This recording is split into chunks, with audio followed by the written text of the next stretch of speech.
चतुर्थी की पूजन में जो आप आखा दाना रखते हो, गेहूं वगैरह कुछ भी जो भी रखते हो, उसकी बड़ी महत्वता होती है महाराज। यहाँ तक कहा गया है, चतुर्थी की कथा तो आप लोग पढ़ते होंगे, जो लोग पढ़ते हैं उनको मालूम होगा। चतुर्थी की कथा में लिखा है,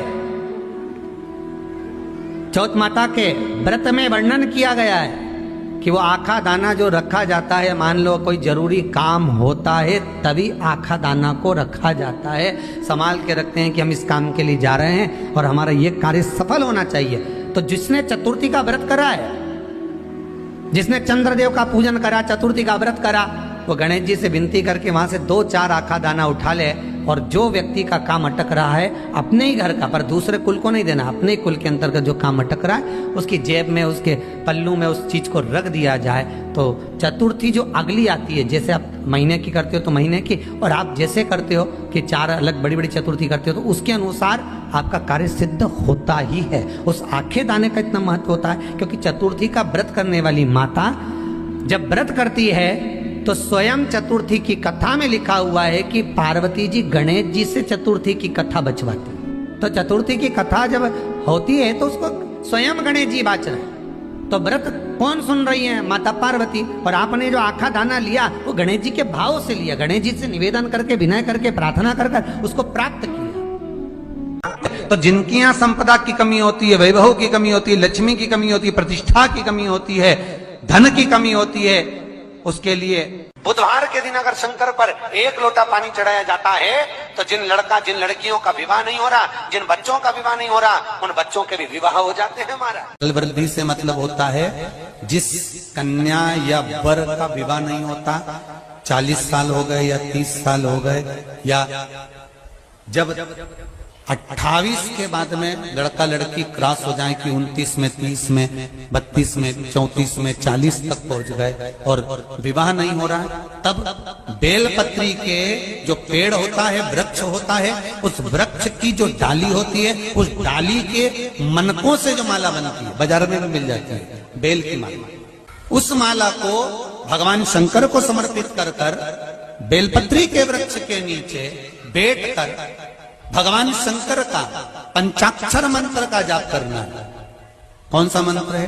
पंचाक्षर। पंचाक्षर मंत्र कल बताया था, नमः शिवाय। अगर रसोई घर से भोजन में तुलसी डलकर अगर ठाकुर जी के सामने वो थाली रखी तो ये पक्का है वो थाली ठाकुर जी नहीं जीमेंगे, क्योंकि उसमें तुलसी रखी हुई आई है। हाँ, जब ठाकुर जी के सामने थाली रखा गई और तुमने थाली रखने के बाद में मंदिर के सामने बैठ के फिर तुलसी डाली तो ठाकुर जी उसको स्वीकार कर लेते हैं। क्यों? क्योंकि 33 करोड़ देवी देवता एक जगह पर विराजमान हैं। जब हम थाली रखते हैं, प्रथम देव उस भाग को ग्रहण कर ले। जब तक तुलसी डालते हैं, प्रथम देव अपनी दृष्टि हटा लेते हैं। समय होता है, एक टाइम होता है, एक पल होता है, एक घड़ी होती है कि गणेश जी महाराज हमारे घर में आ गए। गणेश जी की सबसे पहली जो आरती हो, उस आरती के समय पर अगर धूप बत्ती जलाई जाए या गोबरी को जलाकर उसमें गूगल छोड़ी जाए और गूगल छोड़ने के बाद गणेश जी का नाम ध्रुम वर्ण कह दिया जाए तो गणेश जी को तुम्हारे घर की पूजा स्वीकार करना पड़ती है। बस वो समय हम जानते,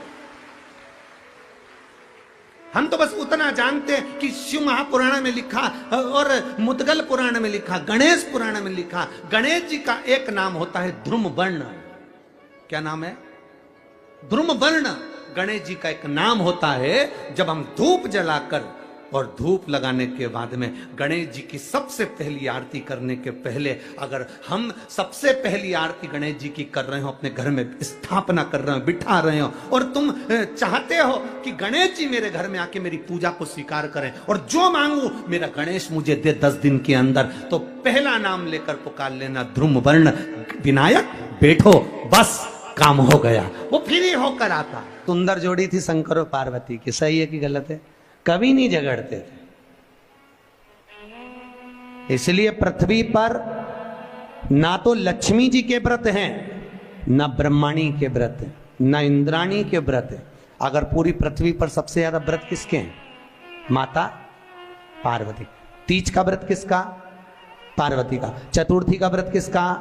पार्वती का। चौथ का व्रत किसका? पार्वती का। छठ का व्रत किसका? पार्वती का। जितने व्रत है सब माता पार्वती। गणेश जी मैया को प्रसन्न करने के लिए अष्ट रूप में धारण करते हैं। 8 रूप भगवान गणेश जी ने धारण किए। एक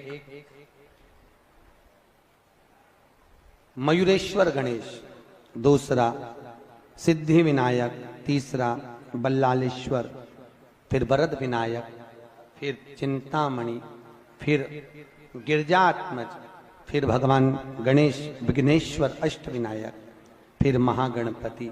ऐसे गणेश जी के अष्ट नाम हुए। उस समय तिजोरी के अंदर जो गणेश की प्रतिमा रखी जाती है किस नाम से रखी जाती है? तो तिजोरी में हम जो गणेश की प्रतिमा रखते हैं वो वरद विनायक के नाम से रखते हैं। कौन सा गणेश? वरद। वरद विनायक के नाम से तिजोरी में गणेश रखते हैं। और वरद विनायक के नाम से गणेश जी तिजोरी में रखाते हैं। आपको कथा में कहा था घर में सीधी सूंड का गणेश और व्यापार व्यवसाय ऑफिस में उल्टी सूंड का गणेश होना चाहिए। वरद विनायक को तिजोरी में। जब मकान का गृह प्रवेश होता है तो गणेश जी की पूजन जो दरवाजे पर करी जाती है उसे सिद्धि विनायक गणेश कहते हैं। कौन सा गणेश? सिद्धि विनायक। जब हम घर में शुभ कार्य हो, बंदर बाल लगाएं, कोई दरवाजे पर शुभ लाभ लगाएं या स्वस्तिक बनाएं या माताएं दरवाजे पर रंगोली डाले तो उसी समय पर सिद्धि विनायक के नाम से रंगोली डालना चाहिए। तो घर में लक्ष्मी बढ़ती है, सिद्धता बढ़ती है। याद रखिए, कभी भी गणेश जी को, मिट्टी के गणेश जी लाते हो भादो महीने में, तो विसर्जन करो तो विसर्जन के समय पर 2 बिंदी, एक कंकु की एक हल्दी की, दीवार पर जरूर लगा देना चाहिए। क्यों? क्योंकि गणेश जी हमारे यहाँ आते हैं तो रिद्धि सिद्धि के साथ आते हैं।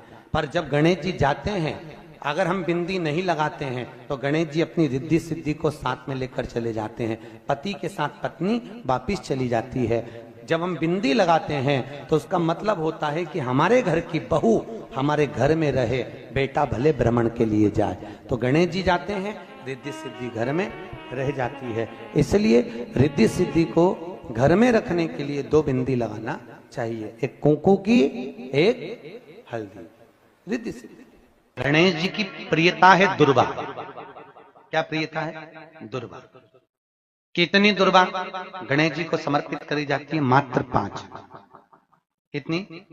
आज के जमाने में लोग गट्ठा बनाकर चढ़ा दें, वो अपनी जगह पर 5 दुर्वा पंचम इंद्रियों को वश में करने के लिए और भगवान के 5 जो स्वरूप हैं उनको अपने भीतर उतारने के लिए 5 दुर्वा। और दुर्वा में भी 3 गांठ।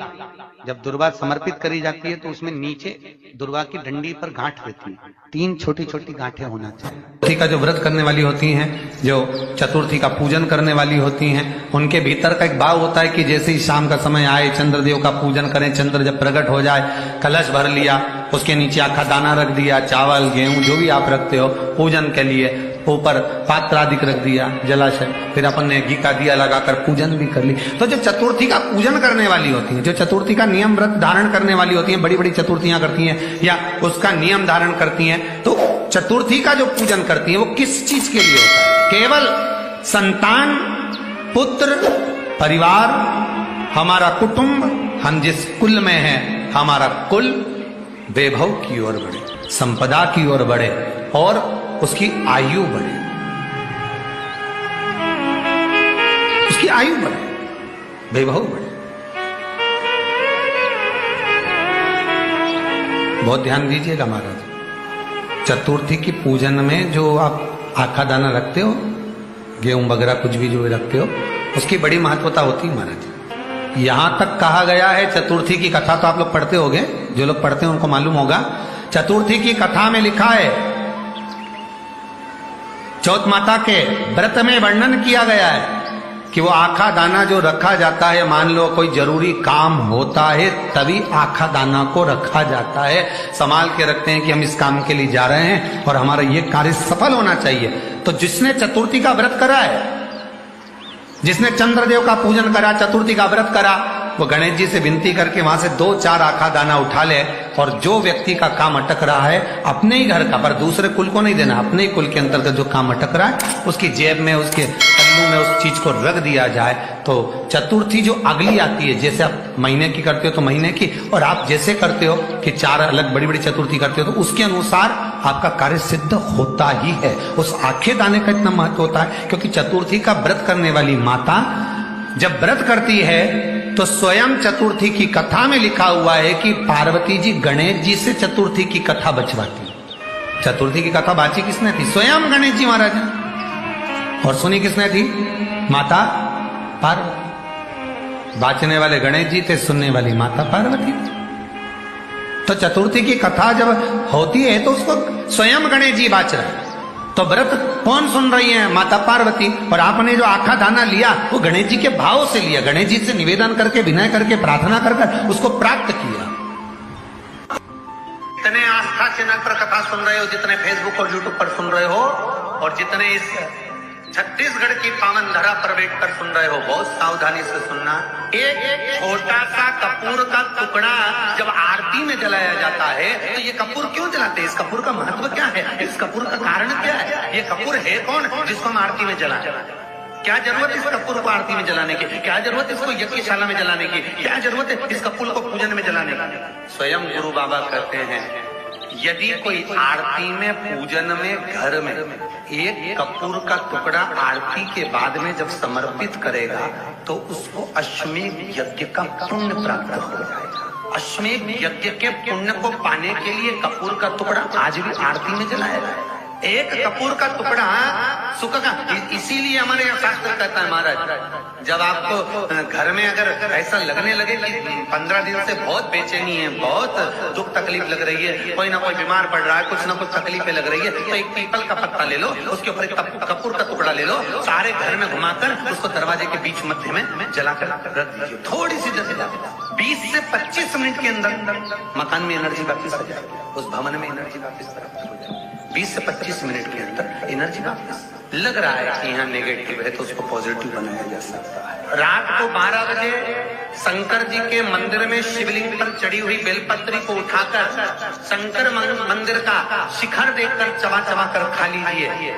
आपके पांव के घुटने बदलने की जरूरत नहीं पड़ेगी, ऑपरेशन की जरूरत नहीं।